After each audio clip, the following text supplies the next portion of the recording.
अध्यात्म विज्ञान कोई धर्म या संप्रदाय नहीं है, ये स्पिरिचुअल साइंस है जो कुदरत के कानून पर आधारित है। ये विज्ञान पूरे ब्रह्मांड के सभी रहस्यों को उजागर करता है और जीवन के सभी पहलुओं को समझने के लिए एक नई दृष्टि देता है। इसी को आर्ट ऑफ विजन कहते हैं, दुनिया को देखने की एक नई दृष्टि, जो अध्यात्म विज्ञानी परम पूज्य स्वामी श्री कमलेशानंद जी के निर्देशन में सनातन सत्य का अनुसंधान कर हमारे जीवन को प्रकाशित करे। जय सच्चिदानंद। जय सच्चिदानंद। हाँ, 5 इंद्रियों में सुख या दुख नहीं है, ये प्रैक्टिकल में कैसे यूज करें, समझ में आए और आगे बढ़े, इसके लिए थोड़ी सहायता कीजिए। 5 इंद्रियों में सुख दुख होता है अगर, तो फिर इसको जलाते समय क्यों नहीं होता है?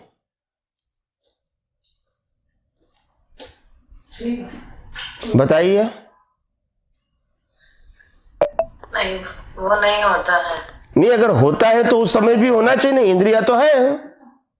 सफरिंग करने वाला आत्मा जो, तो फिर बात बाहर से अंदर गई ना।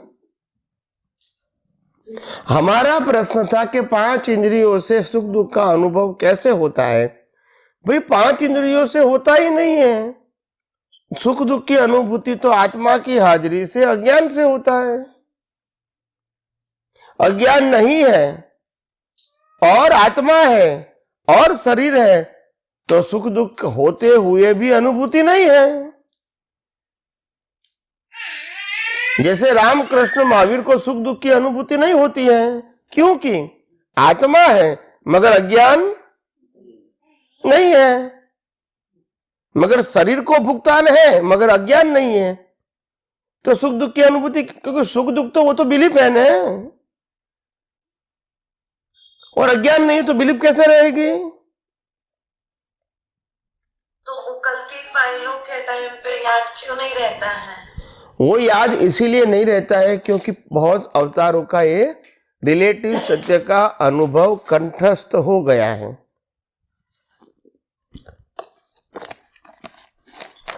समझ में आया? रिलेटिव सत्य का अनुभव कंठस्थ हो गया है।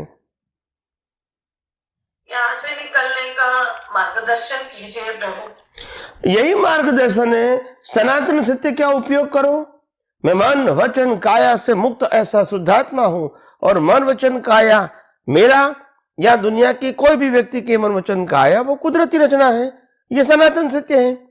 ये अगर उपयोग में रहेगा, ये दृष्टि में रहेगा, तो फिर सुख दुख तो वो तो प्रकृति का स्वभाव हो गया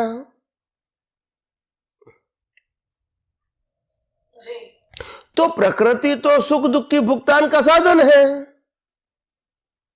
मगर हम प्रकृति नहीं है तो हमको सुख तो है ही नहीं। तकलीफ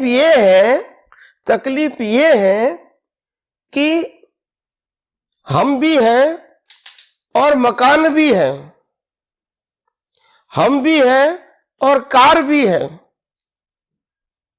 मगर कार का ग्लास फोड़ दिया, मगर वो कार के साथ हमारी कार जुड़ गई तो हमको दुख है, मगर हमारी कार नहीं है तो दुख भी नहीं है। बोलते नहीं है। बार बार वो जुड़ जाते हैं, तो वही तो इरेज करना है। हमने तो ऐसा नहीं कहा कार को निकाल देना है, ऐसा तो नहीं कहा, मगर मेरी कार मान्यता को तो निकालना पड़ेगा ने। जब मेरी कार है तो फिर सफरिंग भी है। वही वो मैं, वो ईगो या अहंकार कैसे निकलेगा? वही तो उसी के लिए तो विज्ञान है, उसी के लिए विज्ञान है ना। समझ में आता है पर प्रैक्टिकल पे यूज होने में थोड़ा दिक्कत हो। देखो एक बात जरूर है कि अज्ञान की मान्यता को निकालना भले ही विज्ञान के माध्यम से आसान हो सकता है, मगर इंटरेस्ट एंड वैल्यू जब विज्ञान की समझ में आएगी तो अज्ञान निकालना आपके लिए आसान हो जाएगा। मगर जहाँ तक अज्ञान की वैल्यू रहेगी वहाँ तक विज्ञान की वैल्यू नहीं रहेगी, वहाँ तक सुख दुख की अनुभूति से मुक्त रहना थोड़ा डिफिकल्ट होता है। अज्ञान तो निकालना ही पड़ेगा। मन वचन काया को बदलना नहीं है, मगर अज्ञान को तो मिटाना पड़ेगा, क्योंकि अज्ञान से ये शरीर की भी भुगतान होती है और हमारी भी होती है। शरीर की तो कंपलसरी है, रामकृष्ण महावीर को भी भुगतान थी क्या नहीं? मगर अज्ञान नहीं था तो उनको अंदर नहीं था। हमको तो बाहर भी है अंदर भी है, क्योंकि अभी अज्ञान खत्म नहीं हुआ है। या सुन लो।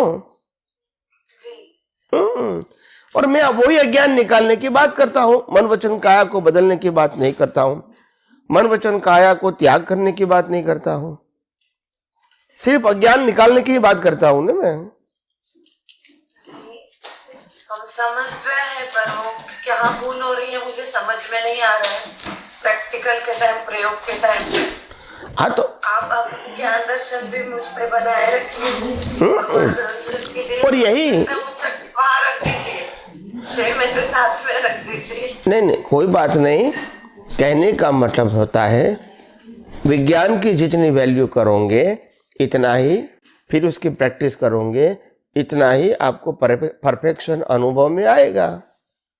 जब आप रिलेटिव सत्य की वैल्यू करोगे और फिर अज्ञान निकालने जाओगे तो नहीं जाएगा। सनातन सत्य की वैल्यू करो तो रिलेटिव सत्य तो अपने आप खत्म हो ही रहा है, एवरी मोमेंट एवरी डे। हम पकड़ के रखते हैं। समझ में आया? जी बराबर है। हम वैसे संजोग तो हर रोज खत्म नहीं होते हैं, मगर हमारा अज्ञान जो है वो संजोग खत्म होने के बाद भी रहता है कि मैंने ऐसा किया था। बस वही तो अज्ञान है।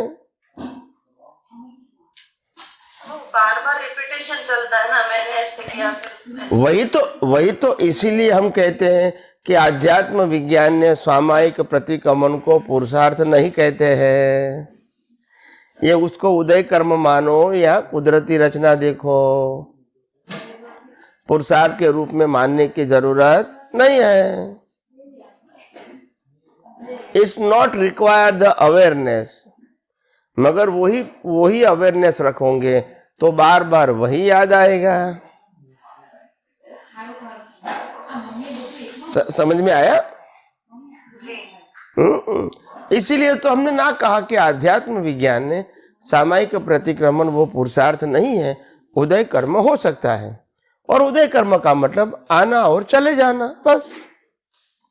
जैसे हर रोज अपना दिन कटता है वैसे ही कटता रहेगा।